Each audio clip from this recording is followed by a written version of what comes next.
বাড়িতে লোক এসেছে, ভাবছেন চটজলদি কি বানাবেন? জানতে হলে সঙ্গে থাকুন। চিকেনটাকে ভালো করে পরিষ্কার করে ওর মধ্যে রান্নাঘরের বেসিক মশলাগুলিকে অ্যাড করে 30 মিনিটের জন্য ম্যারিনেট করে রেখে দিলাম। কড়াই ঘি ও সর্ষের তেল দিয়ে এতে চিনি, জিরে, তেজপাতা, স্টার অ্যানিশ, দারচিনি, লবঙ্গ দিয়ে হালকা নাড়াচাড়া করে দিয়ে দিলাম কুচনো পেঁয়াজ।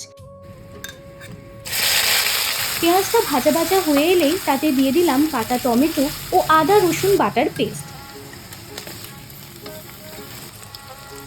মশলার কাঁচা গন্ধ চলে গেলেই ম্যারিনেট করে রাখা চিকেনটাও দিয়ে দিলাম। স্বাদ মতো নুন যোগ করে ধিমি আঁচে ভালো করে রান্না করলাম যতক্ষণ না চিকেনটা নরম হয়ে আসছে। শেষে গরম মশলা, ধনেপাতা অ্যাড করে দিলাম। ব্যাস, তাহলেই তৈরি হয়ে গেল চিকেন ভুনা। আপনারা চাইলে রুটি, পরোটা বা গরম ভাতের সাথে পরিবেশন করতে পারবেন। আজকের রেসিপিটি কেমন লাগলো কমেন্টে জানাতে ভুলবেন না কিন্তু।